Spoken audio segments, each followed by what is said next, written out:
Here is a short video how to operate the TV at the apartment. So to turn on the TV, you will use this remote. This is the TV remote, and this is the channels remote. So you press on the red button, then the TV will turn on. You should make sure it's on HDMI 3. Now, to watch the channels,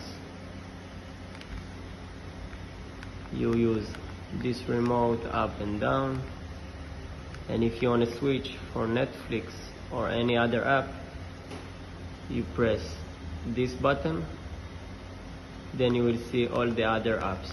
You can use it.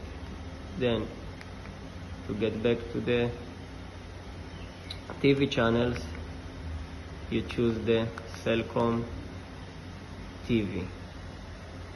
Cellcom TV, it's the purple one in the middle. This is the cable channel. Now to turn off the TV, you just press again on this button.